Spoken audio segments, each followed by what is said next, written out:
Welcome back to the channel. All right, yeah, you saw it right. It's on the thumbnail. I'm sure it's in the title too. Powerback boosts have been nerfed, like just genuinely nerfed. I just found out about it. By the time this video goes live, it'll probably be about 36 hours since I have become aware this was happening. And as someone who was incredibly excited to rank up Professor X, I just awakened as a 7-star. This one hit and it hurt. And I'm going to actually fully test him afterwards. We'll talk about that. So if you're like, hey, dude, I get it. I'm aware of the nerf and I see this. You can just jump straight to it. We'll do the gameplay and be like, is he still any good? Is he good? But for now, we will cover this very quickly. I am happy that Kabam didn't hide the ball on this one. I know some of you have some fun with that. But here's what they're saying. The various class boosts, colloquially known as Powerback boosts, I always call them Powerback boosts. I didn't realize they were called class boosts, have long allowed certain champions to trivialize both PvE and PvP content. And like, I immediately think of Professor X, particularly in War. A lot of people have shown this with like the special 3 loop and just doing it over and over. I can think of Corvus and SB2. I played Ghost way back when as a 5-star, and I remembered doing that. I didn't often use it with Hulkling, but I would use it with Hulkling too, so I have a feeling this is kind of a thing. We want Powerbacks to feel incredibly impactful and be a consistent tool for players, but want to pare back just how powerful they are. I mean, I'm not saying I like those statements. I want to be abundantly clear. I myself am like on this one, and I know a lot of you are going to be upset, and I get that. Anytime you take something away from someone that they're used to having, even if you think it's ultimately a good thing or good for everyone or good for the game, it's still hard taking something away. Like, I feel like the post is acknowledging that at least. Starting with this update, which will be going live in just like a week here, they will now be capped at 50% of the power spent on the special. If you are using a special 2, you can only gain back up to 1 bar of power. If you reduce the cost of a special 2, you can only gain 50% of the power you spent on. So I guess if you use a special 2, it sounds like you can in theory get back a full bar. If you use a special 3, the most you could get back, it sounds like, would be about 1.5 bars, which will definitely kill that. Like, you immediately get to the special 2, which was sometimes used in really high tier War, and I imagine other people have used it as well. To help with modernizing these boosts, we've also made them immune to ability power rate modification. This should aid in them feeling more consistent and predictable. Alongside these gameplay changes, the description of the boost has been updated. Okay, so that's close that they updated them. And what I'm assuming from that is it's not the same as the advanced power boost in Mob, but for those who've tried that before and you know that he reduces your like power rate in the beginning of a fight or something, blah, blah, blah, blah. I don't remember exactly what it is, but I've made that mistake and learned from it. I assume this is like if you use these against like America Chavez and she's got her zones up, they will not be influenced or affected by that. We feel these changes allow Powerbacks to still be a strong tool to help reduce the situations where they'll allow players to trivialize encounters. If you want more info on these changes, we'll have it in the post upcoming season 56 Alliance War post. All I can say from that last paragraph is it sounds like maybe this is related to War. And I know when I read this for the first time, I immediately thought of War. And I immediately thought of Professor X and Ghost and Hulkling for sure, Corvus. And I want to be abundantly clear. I'm not saying like, yay, it's great, I love this. And I am definitely saying like, I know a lot of you use these. I personally don't use Powerbacks in like almost ever. That's just not how I started playing the game, so I never got used to them. That being said, anytime you take something away from a person, no matter how good you think it is, it's important to recognize that that's going to be really difficult. So I am sorry, and what I'm going to do here for the rest of this video is I've already tested Professor X, so I know how it's going to go, and let's take a look. All right, let's test this guy out, right? This first set of fights is going to be against Kingpin. We're on the CCP server where I was able to take Professor X to rank 3. Also, currently on my live account, I'm in the middle of a Necropolis run. I'm not backing out for this, and we're going to be able to test him out. In this first set of runs, we're going to have the synergy with Quicksilver, and then I'm going to do the same exact thing against Hitmonkey, and I will remove the synergy. So for those of you who aren't familiar, the synergy is actually amazing. I just showed it. Well, I showed a part of it in a recent video because Professor X is like my guy. I'm taking him to rank 3, and he's got a great synergy, and Quicksilver has great synergy with Scarlet Witch, the Sigil Witch, so I showed that. She's bonkers. So I'm still pumped up to rank up this team. So let's take a look at this, right? This is about 350,000 health. This is if a 7-star rank 3 Kingpin existed in the game, about a Battlegrounds health pool. We're going to show the Professor X against all the way up to 1.1 million. So we can see like what's this look like? What does this mean for him? We're going to continue to gain our channeling charges. You can see we got up to 100 pretty easily. Took opportunities to land our heavy, and I felt like Kingpin was a good matchup to test this because we even have to work against like advanced combat power rate and all that stuff. So we're going to go in, and I wanted to see how this would work out. I'm going to go into the mind control there with my light. You can end a combo on a light, and you can just trigger it. And it, obviously, this worked out really well. In fact, I was like, maybe he's not terrible for battlegrounds. You can see this was about 50 seconds, 350,000 health. We do have class advantage. But that looked pretty good for a champion that's, you know, turning off miss and turning off evade. And I know I covered it in the intro, like, look, none of this is intended to tell anyone like, hey, you shouldn't be upset. You take something away from someone, something that they're used to, I don't care what it is, it's normal and natural for them to be upset. Even if it's for the betterment, okay? That's not what this is about. This is about this happened. Is he still good? Do I personally still want to take him to rank 3? I happen to know the answer is yes. And I want to show you why. And if you're considering ranking him up, why I still think it should be yes for you. And if you're someone who's used to using him with Powerback boosts, once you're ready, maybe you consider still playing him and stuff like that. So you can obviously be upset. I get it. I'm not trying to take that from you. So here we are. I think this is about 550,000 health. We're still going to take every opportunity we can to land our heavy, right? As Kingpin gets his rage stacks, his combat power rate is going to continue to advance. So ramping up isn't the easiest thing in the world, but so far so good. And then of course, when we go into mind control, you lock the opponent from gaining any power and from using their special attacks. So that's pretty cool. Before we throw our special 3, I wanted to get rid of all his power though, just because it seemed like a fun idea. No, but in all seriousness, because if the loop doesn't finish, like right now, if you're running those big power backs, this fight's over, right? You've trivialized it, to use Kabam's words. You're just gonna throw a special 3 as well. Those days, you know, are obviously now over. So we wanted to go into this. We're gonna throw our special 2.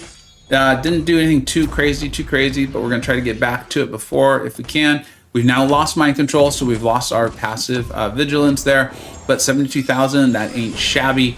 And then the rest of the special 2, or yeah, I think it was a special 2, just finishes him off. That's gonna be a little over a minute for 550,000 health. Big tanky opponent there. Again, the advanced combat power rate. Like that's the Professor X. Like I said, I loved him from when he came to the game with Apocalypse. I was so pumped up on him. Absolutely love playing him. It's just taking me longer than other people to get my Professor X awakened.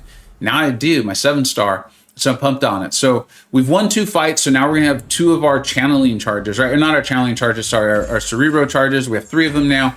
And also this is 1.1 million health. So we're gonna work our way to the special 3. We're still pairing. Remember the synergy is reducing the ability actually to parry by 100% for 3 seconds. It's a long time. It's a really great synergy. I'm pumped up about that team because I enjoy playing Quicksilver too. And if you're like, Sigil Witch is good, yes, watch that video. She's only a rank 2. Special 1's doing over 100,000 damage. Wild. And then if you push the special 3, you do the degen. So this is about Professor X, right? You're like, dude, that's really cool, but let's talk about Professor X. So this is Professor X, right? This is what he does. We're going to take the opportunities to land our heavies.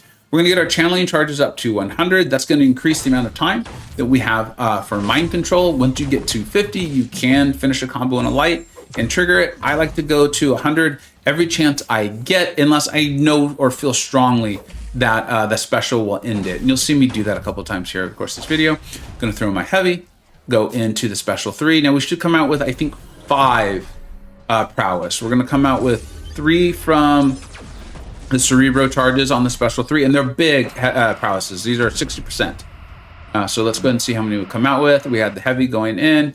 Yeah, we had 5. So there we go. We're going to throw our special again. Now remember, you can still run him with Powerbacks.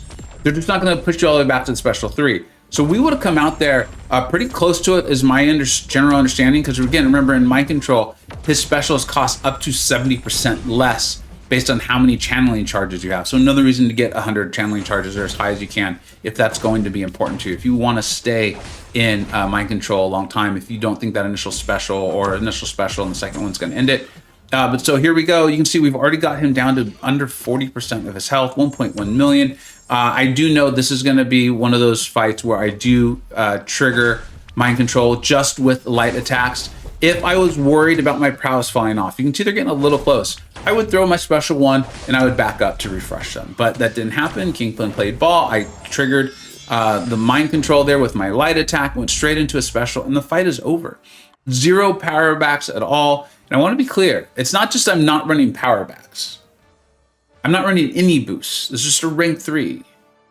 Yes, there's synergy helping out with the shrug, so that's nice. I mean, that's good. Don't get me wrong. I love the thing, but it's not helping his damage at all.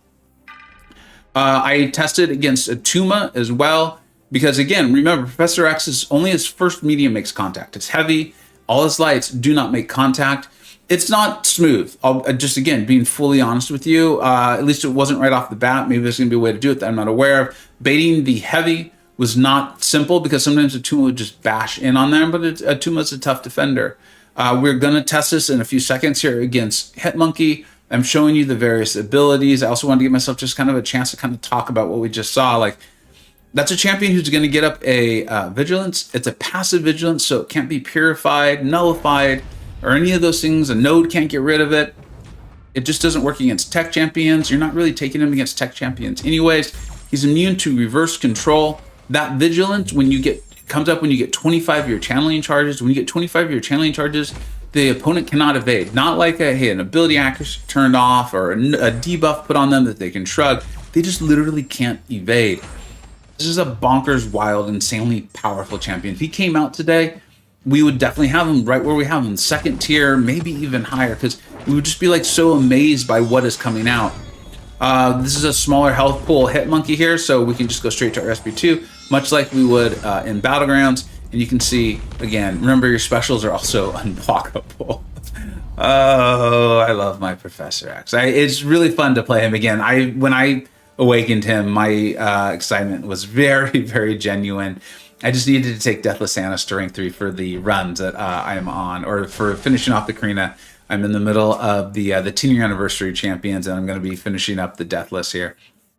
We're going to go in, take this, the medium-sized HeatMonkey here. I think this is one where you can see my rust in playing Professor X is because we're not going to finish HeatMonkey off in the first set of mind control charges. I'm going to lose my vigilance, which also means I'm down to, I think, 0 channeling charges. And so I'm going to lose my ability to handle evade. Well, another insane thing about Professor X, right? We talk about this all the time. Like I was talking about Shuri, like has the ability to go untouchable so she can create openings. One of the reasons Ghost is one of the reasons she's so powerful is her ability to phase and create openings. Well, with Professor X, you can use it strategically. I like to try to hold on to it as an insurance in case something like this happens, which you're about to see. I do trigger this manually. I probably should have gone to the special 3. I wanted to see what we could do because HeatMonkey's health pool is a little smaller. You're going to see I'm going to run out of my charges. At least I thought I was. Yeah, here we are. And I forgot about it. So HeatMonkey actually evades, but then my falter comes in and saves me. Professor X has insurance policy. And then remember, you don't have to be in mind control to throw your specials. You still have your prowess, right? There's just the benefits of the mind control with the power lock and the special lock and all that. Then of course the reduced power. But if you want to just end the fight like you just saw, or if you need to refresh your prowess because something's happened, you can't get all the way back to mind control, you can just do it that way. Now this is the big HeatMonkey. Remember, HeatMonkey doesn't have a large health pool. His defensive threat isn't his the amount of health he has. It's different than Kingpin. His is his shrug, his evade, and then if you make a single mistake, he's Crit Monkey. He could literally kill you. So we're going to work our way up to the special 3. Same thing. We've got our Cerebro charges, and I think you know how this is going to go. So I'm going to kind of just start talking about it. For me, this does not change whether I'm going to rank Professor X to rank 3 at all. It does not change my excitement for him in the slightest. I also know it's easier for me though because I never ran him with power backs. I think I did once, like on a stream, because I was struggling with a quest or something like that. Aside from that, I mean, I might run it with power backs for time, but I never use the special 3 over and over again. So for me, he's still the same amazing champion he's always been. I'm just a lot better at the game now than when I was when he came out as a 6-star. I hope that like is helpful. Again, I'm not trying to take your upsetness away from you. I think you're understandably upset if you are upset. And let me know in the comments if you are. That's totally fine. It's okay to let me know. I'm not saying it's okay that you're upset. My hope is that Kabam just feels strongly that this will make for a better game. That there's other champions that will use, and I do kind of get it that they don't want Ghost and Professor X like trivializing fights. It's obviously gonna affect Hulkling as well, and Corvus. My thought on the champion that's actually going to be hit the hardest from this is probably going to be Corvus. Hulkling is an amazing champion that as time goes on, I think might be a little OP, might be like what they say is overtuned in his damage and stuff. But he's phenomenal. I am not worried about his power level at all in any way, shape, or form. In fact, I'm kind of hoping, like, does this mean we get the 7-star soon? I hope so, because he's ridiculous and he's great. He's phenomenal. Ghost is still Ghost. She can still gain all that power from her signature ability. There's probably some fights, some like war fights or stuff that might be a little bit tougher now, or that she can't like cheese. And it often did feel like cheese. Like, remember, I had Ghost as a 5-star and I was soloing bosses for Evil with DLL. You know, this is like 6 years ago sort of thing. So I know what that is with Ghost. I did it, right? And then Corvus. I think Corvus is probably going to be the hardest hit, because he's got his own charges, he can lose them, and then you're kind of stuck, right? You're just floating around, waiting for your charges to come back. A lot of the like most eye-popping fights you saw in War was like stuff where like you knew, or at least I knew that I was like, this surely shouldn't work, but I'm going to advance power boost, I'm going to throw on the recoil tree, I've got one charge with Corvus, and I'm going to throw on Powerback boost, and we're just going to pray that this works, and it almost always did. So I think he's going to be the one that is the hardest hit. There's probably going to be some edge cases here with some like power users and things like that. And if you know some, let me know. Let me know what your thoughts are on this. I am very, very interested. And if you have a Professor X, let me know. Does this change your mind? Are you like, hey, I'm not ranking him up? Or did you watch this video and be like, nah, dude, he's still awesome. Like, you broke it down pretty well. He's a monster. And if you were someone who used him and you were consistent using Powerbacks, let me know. Are you like, I'm not going to use him at all anymore? I'm very curious to see how the community reacts on this one. And I want to be abundantly clear. I think it sucks. I think it sucks, and I'm sorry it's happened. And I hope you feel like when you're ready, you still have an awesome champion, because he is. Thank you so much for watching. Take care.